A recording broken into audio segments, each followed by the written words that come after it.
Hello, hello, hello. Welcome to the Joe Luca Real Estate Show. I am Joe, and I'm your host every Tuesday evening right here on WNRI 99.9 on the FM dial, 1380 AM, and of course, streaming around the world at WNRI.com.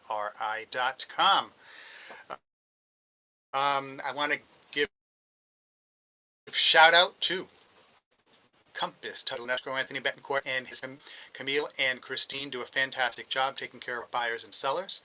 And of course, Vern Rainville. Vern is a public insurance adjuster. He's licensed by the state of Rhode Island public insurance adjuster, which means he works for the property owner, not the insurance company. His best interests lie with your best interests as property owner. So if you think you have a claim, had a claim, a year and a half ago, to help, all you have is call him at 484 38495. Rainville, public insurance, and he returns all calls within 24 hours. Rhode Island guy, so he knows how precious everyone's time. So, and we're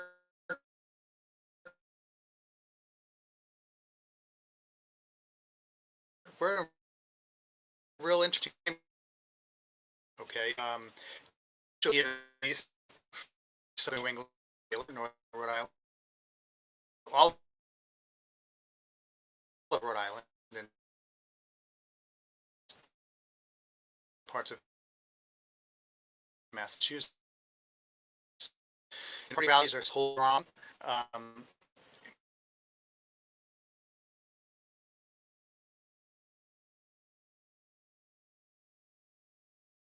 So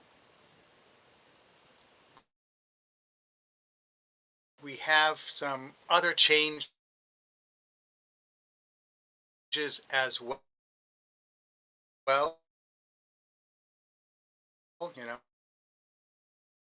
Real estate or home sales really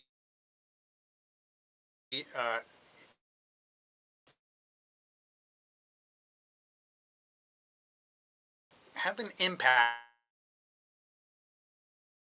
So much of clients putting initiate, and many times the time to close is prolonged, so they take longer to consummate.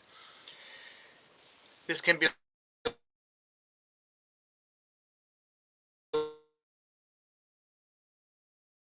little harrowing if you're on the opposite side of the cause of thing. Our job as real estate professionals is to kind of coach you through that so that you understand, what's going on. Of course, as a full-time realtor who's been in the business a long time, I've seen a lot. I've seen things that are major stressors and minor stressors that get blown out of proportion. The worst case scenario is it's a major issue. Well, in that case, as long as everybody is adhering to the guidelines of the purchase contract, you extricate yourself from the contract. Okay. So is that happening? Yes, it is happening. Does it have an adverse effect on property values? Right now, no. We had a situation where one of my buyers, the transaction was prolonged because of issues with the seller trying to evict the tenant. Then, after the tenants moved out, and then the buyer had issues with his pre-approval, the deal ended up falling apart. Where the seller is in a situation where he probably has more equity in the home because one, tenants are out with all their mess and junk inside, so the house shows better. And between March and September, early October, when the deal fell apart, the house increased in value. So in that case, it worked out better for the seller. Okay, so that's not always the case, but we're very fortunate at this point in the business cycle, as I like to refer to it. Now, this is going to be really exacerbated because we're probably going to see a big increase in the mortgage applications because 30-year fixed rate mortgages as of today from my trusty mortgagenewsdaily.com site, 6.17%. That's down 5 basis points from yesterday. 30-year FHA, 5.9. Yes, that number started with a 5. 30-year VA, 5.92.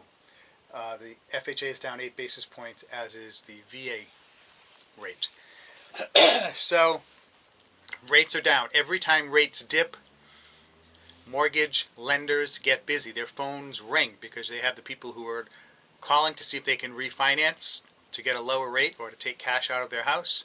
And people who've been thinking about buying and have been holding off, or maybe because they couldn't afford enough house at the higher rates. That little difference from, where we were a couple of weeks ago at 6.25 and 6.5, now down to 5.9.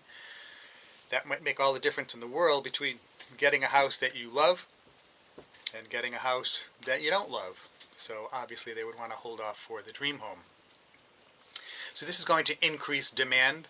As far as inventory, we've had inventory has been up. It's been higher than it was in a long time. And I'm just going to bear with me right now. I'm going to jump into MLS quickly just to find a quick number for what we're looking at in the state of Rhode Island for homes on the market right now for single-family homes. Then as I said, the number has been trending, so we've been up to 2.5 to 3 months of inventory, which is much better than where we were a while ago, where we were less than a month of inventory. A balanced market for everyone who has been paying attention. You know that a balanced market is 6 months of inventory. Okay, so that's when it's neither a buyer nor a seller's market, and it's historically been, the past several years, been a seller's market. Okay, because there were more buyers than sellers. However, in some parts of the country, it's been trending differently. I've been talking with other real estate professionals, and the things that they're talking about are like the recession, the possible coming recession in the housing market. We're nowhere near that here in the great state of Rhode Island. And right now we have 1,281 single-family homes in the entire state that are on the market. So that includes everything that is uninhabitable, or it's just a junky stuff that needs to be either torn down or completely done over, all the way up to the super expensive multifamily homes. And just to give you guys some perspective right now, what we're looking at as far as a price range, the least expensive house to the most expensive house. Okay, there is a single family home in Warwick for $110,000. Okay, and I'll bet you that house is on leased land. Let me see if I'm right here. Yep, it's leased land. So, so that house it's also a small house. It's only 750 square feet. This is really more of like a seasonal home. So it is a small home. So that's the least expensive home in the state of Rhode Island as of today. And the most expensive home is, do we have any guesses? How high does it go? $28,500,000. That's in Newport. The second most expensive, $22,500,000. So let's pull up some data here. So the house, it's in Newport, the $28 million one. At Ochre Point, okay, that's right near Salve Regina. Wow, above ground living area, 43,772 square feet. All right, so that's an acre of house. All right, the lot is 7.76 acres. Okay, and this is listed by RI Properties, my colleague Marielle Claire. Okay, so this beautiful property, very big. But that's the kind of the cream of the crop. Second most expensive house, $22,500,000. The property taxes on this house in Little Compton are $54,000 a year. The property taxes on the Newport house are $73,000 a year. Wow, those are some big numbers for property taxes. The one in Little Compton, 13,000 square feet of livable area above grade. and it's on a 108-acre lot. Okay, beautiful big lot, and this is, right on the water. So beautiful, beautiful property. So that's the range of houses that we have, from least expensive to most expensive in Rhode Island. And if you start getting into them, and you knock out all of the ones that need a ton of work, and then all of the ones that are way beyond um, the affordability for most home buyers. I mean, yeah, it's like, good grief, there are 100 homes that are from 2.9 million up. So we've got a lot of expensive houses in Rhode Island. Rhode Island right now is the least affordable state in the country. Okay, it's from an affordability perspective, and that's for rental and for purchase. Um, Rhode Island, we have some major issues in that regard. So we have to increase wages so people can afford these houses. Yeah, so we have, I'm going forward, there's 300 houses that are from 1.1 million up. So for houses that are priced over $1 million in Rhode Island, of that 1,281, 344 of them, about a quarter of them, are over $1 million. Okay, so that's out of the reach of most Rhode Islanders. I think that's pretty safe to say. Okay, so mortgage rate movements. The 30-year fixed mortgage rates have dropped to, as we said, 6.17 for a conventional. That's from 7% earlier this year. All right, now, how do we think this modest drop is impacting buyer behavior and affordability? Well, I think it's more than enough to ignite or reignite the market, because around here the market has never been extinguished. There's been a lot. It's slowed down, so maybe the flame was dialed back a little bit, but the fire never went out. Okay, rate drops typically affect monthly payments, and that's what people are most sensitive to when they're buying a home. So it doesn't matter as much what the price is or what the rates are. It's what is the monthly payment. So if someone's spending $2,400 a month in rent, and they can buy a house and own it for $3,000 a month all in, it doesn't matter how much. It may not matter to many people how much their interest rate is and what the price is, because they can afford that, and it's a good trade, because when you're renting, you're paying 100% interest. Okay, so paying 100% interest, or paying whatever the other number is, if it's 5.9 or if it's 6.17 or even 6.99, it's better than paying 100% interest. Okay, and the other thing is, buyer psychology. Some folks are waiting, and they've been waiting a long time for prices to drop. They've been waiting for rates to drop. Okay, the challenge is, if you're waiting for interest rates, for mortgage interest rates to drop, as I said, rates of equity accumulation have been increasing. So let's look at what happened. We went from 6.29 to 6.17. Okay, let's say we went from 7 to 6.17 for a 30-year fixed rate mortgage. Okay, so we're down, almost, not quite, about 0.8%. All right, that's a big drop. But in the meantime, how much have home prices gone up? Well, the beginning of the year to now, home prices in the state of Rhode Island increased $50,000 in some areas for a single family home. So the amount that you're saving, going from 7% to 6.17%, is nowhere near enough to make up a $50,000 saving, a premium that you're paying for the house now. Okay, because that purchase price, you are paying that until you sell the property.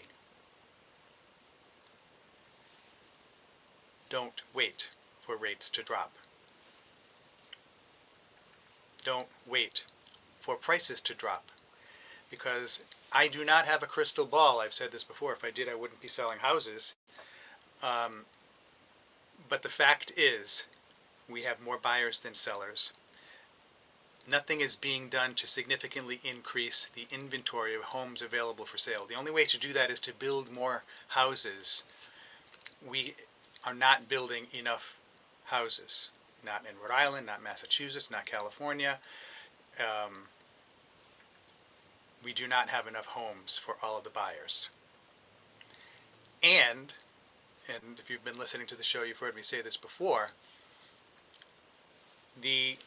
all the buyers that we have right now, okay, that are outnumbering all of the homes for sale, in addition to those buyers, there are 9 million adults who are living between the age of 18 and 34 who are living, I don't want to say at home, but with family members. Maybe at home, maybe with grandparents, whatever, maybe with siblings. Now, every year, some portion of that 9 million is going to decide to buy a home. Is it 1% nationwide? Is it 5%? Is it 6%? Is it 10%? Okay. Of that 9 million, if it's only 1% who said, you know what, I think I'm going to buy a house now. I've been saving all my money living at home.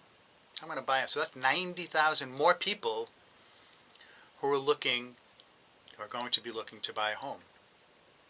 That's if it's just 1% of that number.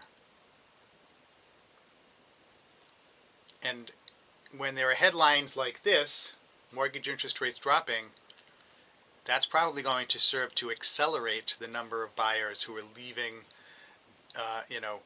their situation, their living situation with family, and going out on their own. So that's going to accelerate the new household creation rate. Okay, exacerbating the problem, further delaying any potential, and I hate this term, price correction. And I think where we are in the economy right now, it's different than it was in the late 2000s for why prices are increasing. It's basic fundamentals. More people are qualified to buy a home than people who are selling homes. Okay, most of the homes that are coming on the market now are people that are dying, moving into nursing homes, moving into assisted living, divorces. Not the typical, I just want to buy a bigger house, or I just want to buy a house in another part of the town. Because those people, they're putting off selling, and we'll come to this in a little bit, my thoughts on the sellers, but that's what's creating or sustaining the price that we have. Okay, and the rate of equity accumulation. And Rhode Island and Massachusetts is in a much better situation than the homeowners are in the Sun Belt, as we've talked about in the past. Now, one of the things that some lenders are doing, and of course I have a great team of local lenders that I work with, is they offer kind of creative financing options for what are called rate buy downs. So if someone is contemplating buying a house, the seller might say, well, listen, I can contribute X number of dollars towards your closing cost give you a closing cost credit for an interest rate buy down. So that means instead of it being a 6.17, the seller will contribute to an interest rate buy down. So maybe you're going to get a 6.05 or a 6.12, okay, for 12 or 24 months. And then presumably after that period, the rate would go back up to the normal rate, or you could refinance at a lower rate. Not all lenders have that. If you have any questions, please give me a call, 401-409-5030 during the day. That's my business line, 401-409-5030. And I'll give you some guidance, whether you're looking to buy a home with me or with someone else, or if you're looking to refinance, I can give you the name of good lenders, okay? we have Dave Campignon, we have Jeff Gaccione, we have Sean Hogan. We have a lot of good lenders that we work with, Waldy Rapul, a lot of, good local lenders. Operative word, local. That's what's most important. All right. So if anyone has any questions and they want to call the station, the number to give us a call at is 401-769-0600. Okay, but next up I want to talk a little bit about inventory, which I just mentioned. Okay, we're up to 1,281 single-family homes in the great state of Rhode Island. Now, that's single families. If we were to look at multi-family homes in Rhode Island, so 2, 3, and 4 family homes, we have a total of 321. And again, this is all price points. Okay, so the stuff that, as I refer to it, is junk, okay, and the stuff that's super expensive. So the least expensive single-family home is right here in the great city of Woonsocket. It's $199,000. And let's see, this is listed by American Homes and Commercial Real Estate, and it is, let's see, it's one building, and I believe it's 2 units. Yes. It's completely vacant. This needs a ton of work, this property does. Okay, ton of work, I assure you of that. And it's not just the money, the amount of money that it takes for a house like this, it's also the time and the management part of it. Okay, now at the other end of the spectrum, we have a multifamily house in Portsmouth for almost $3 million, $2,980,000. Okay, beautiful property. Let's see, with property taxes are almost 12 grand. It's 2 units, so it's almost, let's say 1.5 million per unit. And the units are 1,120 square feet and 740 square feet. So that's the opposite end of the spectrum. Okay. So again, we have 321 single-family homes multifamily homes on the market. That's quite a range, from a little under 200,000 to almost 3 million. Okay, so inventory is up.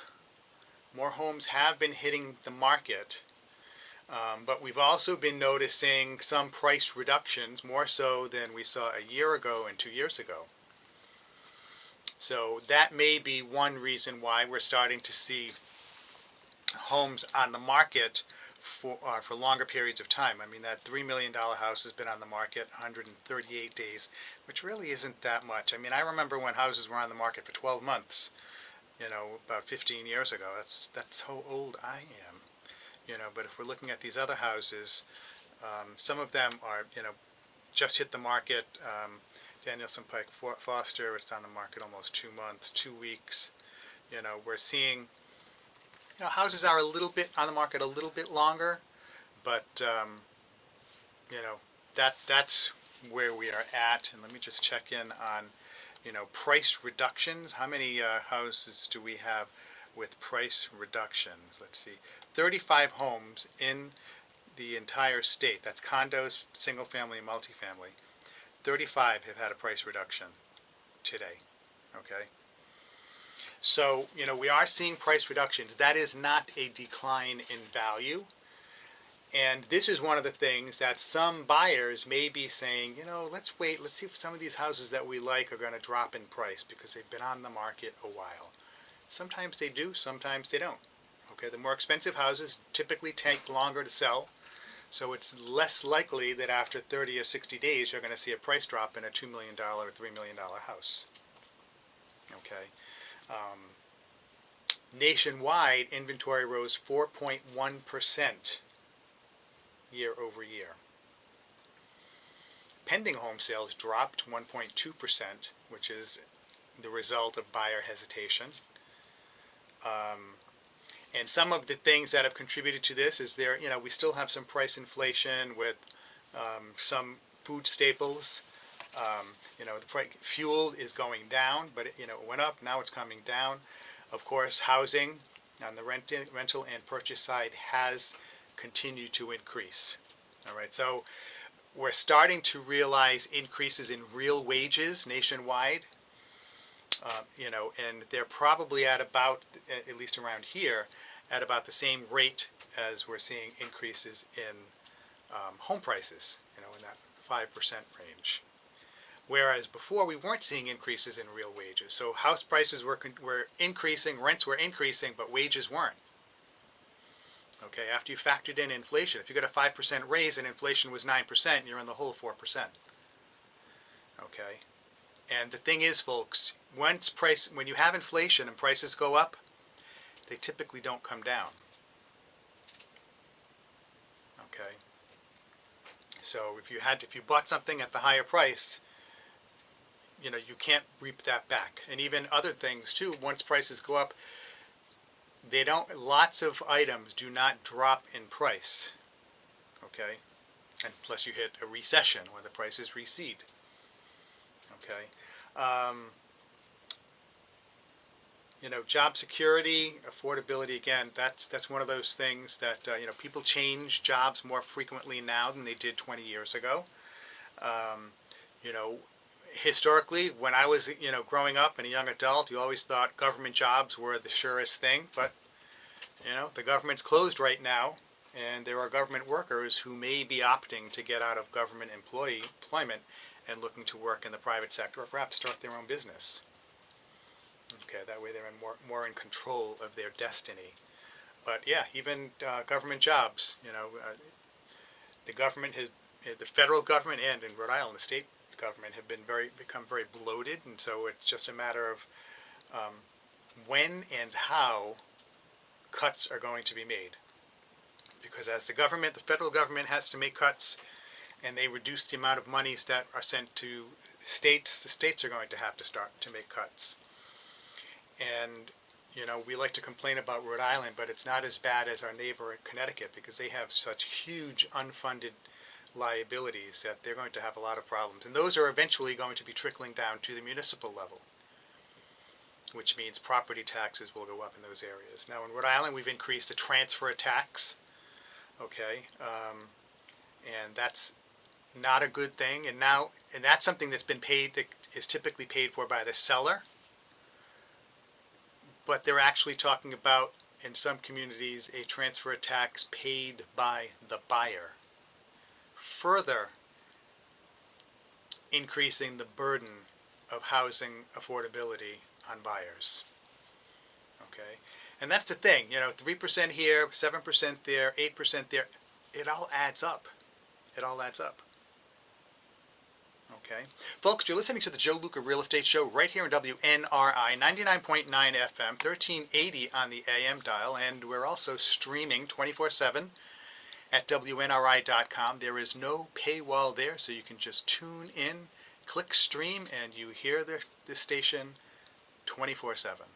This show is actually rebroadcast Saturdays at 1 o'clock in the afternoon. So if you don't catch the whole show on a Tuesday night, tune in Saturday afternoon and you'll be able to hear the Joe Luca Real Estate Show in its entirety on Saturday. Okay, so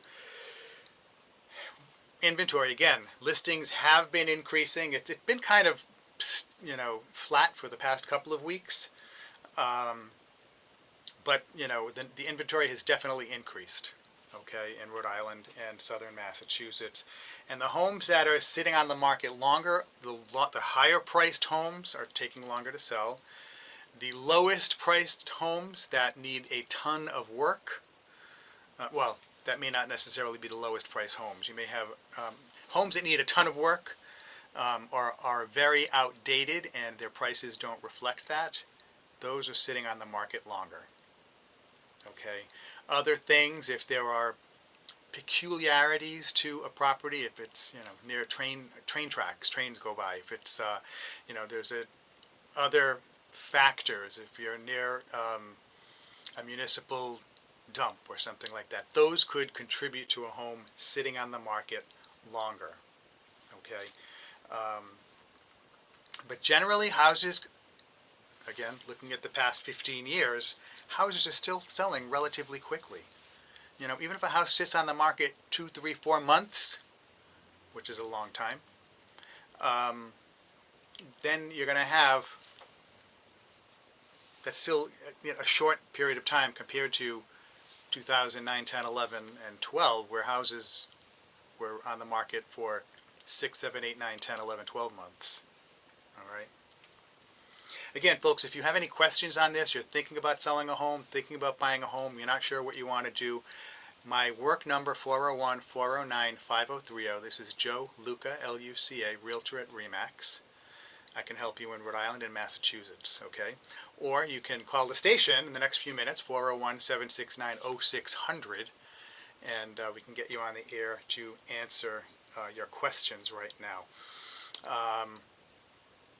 If you are, I always tell people, if you're thinking about doing something, buying or selling, reach out as early as possible. Even if you're not ready to pull the trigger for 2, 3, 4, 5, 6 months, a year, start now. I have folks that they call me up and they're like, Joe, we want to put the house on the market, but we've got this and this. Can you come by and help us out? Sure. So I'll tell them what they should do and what they shouldn't do, because it wouldn't be a good investment. It wouldn't be a good place to spend money. But again, we all have lives, and it takes time to get that work done, even when you're hiring someone to do the work. Because you have to interview different contractors, you have to negotiate price, yada, yada, yada. That takes time. So it's not unusual from the first time someone talks to me to the house going on the market 3, 6, 9 months later. But it's better doing that than, Joe, we need to sell the house in the next 60 days. What do we have to do to sell it? And you have a laundry list of a lot of little things, not even big money things, but a laundry list of a lot of little things that you need to do. Okay? The most time I can buy you with a coming soon listing, or any realtor in Rhode Island can buy you, is 30 days for a coming soon listing. Okay? So, you need to start the process so you're not overwhelmed and unnecessarily stressed out. You're better off saying, all right, look, Joe said there are 23 things we need to get done to sell the house. All right, here are the quick, easy things. Let's knock those out first. Or here are the big projects. We have to hire someone. Let's knock those out first. Put together a plan. So you plan your work, and then, quoting my Uncle Joe, work your plan. Plan your work your plan. Okay? Those are the types of things you want to think about. Now, I promised commercial real estate. I've done a lot of commercial real estate. I don't typically talk about commercial real estate a lot, but there's been a little bit of a shakeup in commercial real estate. And you've heard me talk about in the past how the office segment of commercial real estate has really been flat and declining in many areas. One segment that is outperforming all others is data centers. These are the new gold mines. Data centers are outperforming all other commercial real estate classes. These data centers are going to increase as AI continues to become more and more of an integrated part of our culture and our economy. Cloud computing, digital infrastructure, these are all things that are driving demand for data centers. Okay. Unfortunately, these office towers, office buildings are typically multi-level. They're not as conducive to being a data center. So it would not be, at this point, it wouldn't make a lot of sense for someone to retrofit or convert, in a 5-story, 6-story, 20-story office tower to a data center. Okay. Now, the one thing that never changes in real estate is that it's always changing. That metric may change as things move along. Okay. And as the demand continues to increase for data centers, people may say, well, you know what? It's worth spending the extra money to retrofit this 4-story office building into a data center because it's just sitting here not performing the way it should. Okay, so that's something that's very significant. And I always point out to people when we're talking about AI and the coming, you know, revolution with AI. It's going to be big when you have a company like Microsoft buying the company that owns 3 Mile Island, a nuclear power plant, to generate electricity for its AI. Think about the amount of electricity they're predicting, they're forecasting they're going to need. And, if you don't know what AI is, you're afraid of AI, you hear all of these things, how it can impersonate people and do evil things. Look, you know, 100 and some odd years ago, 130, 140 years ago, when electricity started to become more mainstream, people were scared of electricity. Now electricity is everywhere, and you don't even think about it. Do I understand everything about electricity? Nope. I know it can cook my dinner, and I know it can cook me. Okay, so yes, it is dangerous, but it's more useful than dangerous. And in my humble, perhaps ignorant opinion, I think that the same is going to hold true for AI as we continue along into our future shock. As the future, the technology continues to increase and improve, the velocity of technology duplication and replication is going to continue to increase. I think it's going to become more and more a part of our life. I know as a real estate agent, I'm looking at many different opportunities, many different tools that I can use AI for to make me more efficient and more profitable. Okay, so if I can have AI do some menial tasks so that I don't have to do those in my office, then I'm free to do other things that you need a real estate license to do. Okay, so there are a lot of things like that I think AI is really going to increase the productivity. Well, but Joe, this AI, is it going to displace a lot of workers? Well, you know what? There are going to be some excuse me, workers that will be displaced, just like they were when electricity became mainstream. You didn't need people to go around and light all the gas lights in the city and turn them off every day. They found other jobs. There are going to be other opportunities. Okay, I think that there are a lot of things, I've watched some TikTok video of someone that created a composer and a song and an album and a marketing plan for the album using AI in a matter of minutes. It's mind-blowing how quickly it happened and how quickly and how good it looks. I mean, it creates an image of a human being. Excuse me. So this is one of those things that, yeah, it can be scary.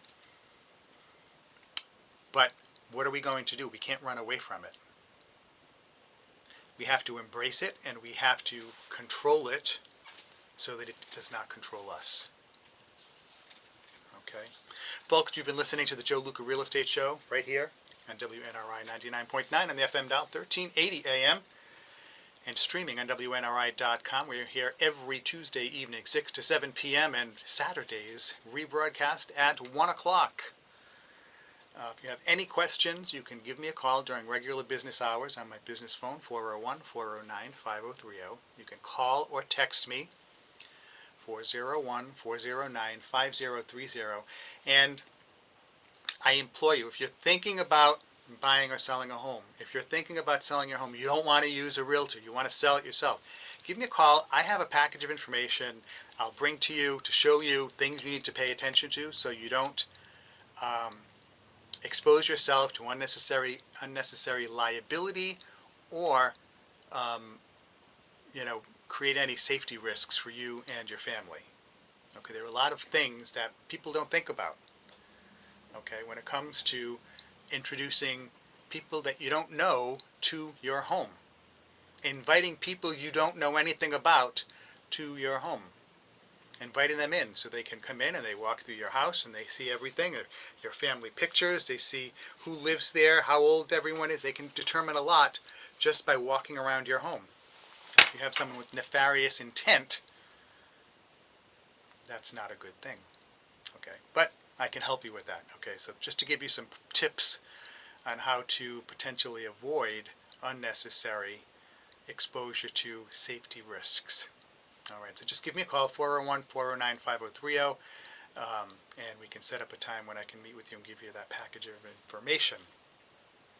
If you're a buyer, again, what I typically try to do is I try to be respectful of everyone's time. So I don't have you come out and look at 45 homes all at once, because most likely many of those 45 homes aren't going to be a good fit for you. So what I try to do is give you as much information and answer as many questions as possible up front before you rearrange your life, your schedule, with getting out of work, skipping dinner, dealing with the kids, picking kids up, dropping kids off at their events. We try to be very targeted with what we're going to look at. Okay, I try to be very strategic because I don't want to waste your time. Now, I also say you want to look at as many homes as possible. So if you start earlier, we can have a clearly defined niche, and you can start looking at those homes earlier in the process. Now, we may be looking at homes in your niche, and after you look at 25 homes, you're like, I don't like anything in this, in this niche, in this geographical area. Okay, well, what can we do to increase the options, the pool of potential houses? Okay, and we'll talk about that. Do we need to change size of the house, price range, geography, other features of the home? Okay, I tell people when I was looking for my home, the one thing we had to do is my wife and kids wanted to stay in Cumberland. And I was like, oh, let's go to Situate, Burrville. It's cheaper in Burrville. Nope, got to stay in Cumberland. Okay, so that really limited what we could look at, because there were certain things we needed. We needed at least 3 bedrooms. Wanted a decent sized yard, a garage. Okay, there were certain things that we wanted, and we had a very limited budget. Okay, because again, we were looking, coming out of this big crash, though, we wasn't making a lot of money selling houses. Okay, so we were very limited. And there were certain things that I said, well, I don't want to look at this house, I don't want to buy that house, etc., etc. We were looking, I could not find anything, and there was one house that was on the market, it seemed like forever. It was a contemporary house, and I've always hated contemporary houses. Very personal. I know some people may like them, I do not. And I was like, jeepers, maybe we should really look at this house. And another house that I did not like was I did not want an old house. I did not want a cape. I did not want a raised ranch. So there's certain things I didn't want for one reason or another. And we were looking and looking, and I saw this house. It looked okay. It was old. It was foreclosed on. And when it first came on the market, you couldn't even go on the property. So it was still occupied, but the bank owned it. So even though it was listed for sale, you basically would have to look at it online or from far away and decide if you wanted to put an offer on it. That's not something I was ready to pursue, because I know enough about foreclosed houses to know what problems they could present. So, you go back and you look at houses, and then, I said, I can't find anything. So I started revisiting the houses that I had crossed off my list earlier in the search process. And lo and behold, there was a house that I crossed off that you couldn't, the buyers, you didn't have access to before, that now the house was empty. So you did have access to it. I was like, okay. And what I particularly liked about this house is it had a lot of land. and it abutted 180 acres of conservation land. So I was like, oh, I love it. So I went and I looked at the house, and I'm like, all right, I can deal with this. Needs work, but it's doable. But it needed a lot of work. And to give you an idea how much work, and because it wasn't just me, my wife had to like it too. The kids had to, be reasonably acceptable. It had to be reasonably acceptable to them. When I talked to my broker and he saw it, and he was like, Joe, why don't you just knock it down and build a new one? I was like, well, yeah, if I had your money, I would knock it down and build a new one, but I can't buy the house and knock it down and build another one. So nevertheless, we put an offer in. My wife was like, she had the imagination for it. She thought we could do it. It would be acceptable, so we did. And I don't think I don't certainly have any regrets, and hopefully my wife doesn't. But it is definitely a unique house, being so old. It's not the typical 2010, 2020, or 1990 house. Okay, it's very different. Um, But my point with this long story is that sometimes you have to adjust your criteria, okay? And you need to revisit houses you previously ruled out, okay? So I ended up buying a house that was old, that was foreclosed on, that needed a lot more work than I thought I was willing to accept, okay? Willing to take on. But one of the things that I loved, aside from the objectiveness, the objective factor of the land, I just felt really called to this property. And a friend of mine, a colleague of mine, she says, you have to feel that the house hugs you when you walk in the house. And I was like, oh, when I first heard that, I thought it was a little bit hokey. But the more I thought about it, and I totally agree with it now, yeah, you need to feel that way. Because even if you check all the boxes, if you don't feel, that warmth from the house, might not be the right house for you for one reason or another. Okay? So pay attention to those things. So what does this all have to do with the price of eggs? What does all this have to do with home buyers searching for a home? Home sellers who are going to be also buying a home after they sell their home. You want to start the process early because there is an educational process. You have to get information about the objective things. Oh, we have a caller right here. Hold on, let me just switch this over. Bear with me. Hello, caller. Thanks for calling in. Hey, Rhonda. How are you? Nice. Congratulations. Uh-huh. Ah. Yep. Mm-hmm.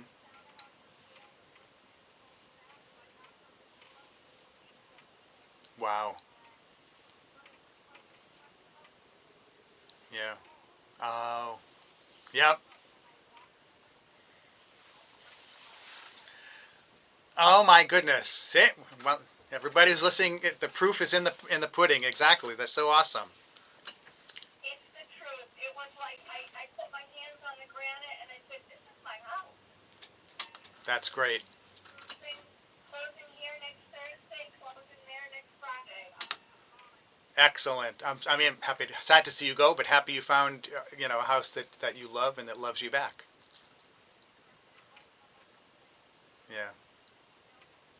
Yeah, exactly right. And that's so important. My pleasure. Mm-hmm. Thank you. Thank you, Ron. It was my pleasure. Okay. Take care. Bye-bye. Okay. Thank you very much. So that's timing was perfect. We had Rhonda selling her home here in Woonsocket with a friend of mine was a listing agent, and she was able to find a home that hugged her back, a home that loved her when she went to look at it.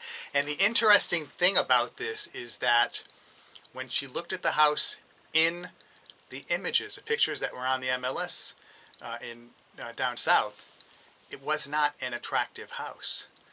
And fortunately for Rhonda, the agent didn't call her back, so she went and knocked on the door. If the agent had called her back, maybe she wouldn't have gone inside the house and looked at it. So the stars aligned so that Rhonda could find a great house for her, which, again, ironically, was not the original house that she thought she wanted. Okay, so folks, these are the types of things why, you want to start early. You want to, be very thorough in the process of looking for a home. And when you're selling your home, so Rhonda, again, she was selling a home and she was buying a home. So she had to, pay attention to both things, okay? And she did a great job. She sold a really nice house here. It was really beautifully built out, very unique property that it has a tremendous amount of upside potential for the new homeowners, and I'm sure that they're going to love it because my friend and colleague Marge Jacob is a great agent, and I'm sure she found a great buyer for Rhonda. So, folks, you've been listening to the Joe Luca Real Estate Show right here on WNRI 99.9 FM, 1380 on the AM dial, and we're also streaming on WNRI.com. And you can hear the show again Saturdays at 1 p.m. So if you don't catch the show on Tuesday, you can tune in at 1 p.m. on Saturday and catch it again. Shout out to Compass Title and Escrow, Anthony Betancourt, Camille, and Christine. They are an awesome, dynamic team. They do a great job taking care of our clients. And of course, Vern Rainville, public insurance adjuster, who works for you, the property owner, not the insurance company. He's looking out for your best interest. But you have to give him a call, 484-300-8495. Vern Rainville, public insurance adjuster. He takes care of you. Even if you have a claim that was 6 months ago or a year ago, give him a call because he still might be able to help. 484-300-8495. So if you're a landlord and your tenant left the water on and it leaked in the tenant downstairs, give him a call, 484-300-8495. He's licensed by the state of Rhode Island, and he does a good job. I referred him to a lot of people, and they've been very happy with his service. So please stay tuned. Coming up, Rick Mernier with the old time, with the preaching ministry. Again, I cannot say enough about listening to some good scripture interpretation, explanation, because sometimes we read scripture and we don't understand it. Rick does a great job explaining everything that we need to know. The good, the not so good, the things you want to stay away from, it's all there in the Bible, God's Word. And all you have to do is just stay tuned because Rick comes on at 7:05. And I guarantee you, you will learn something that spiritually will set you up for the week to come. So until next week, we'll be back, same bat time, same bat channel. Take care, everybody. Bye-bye. Take care. Bye-bye, guys.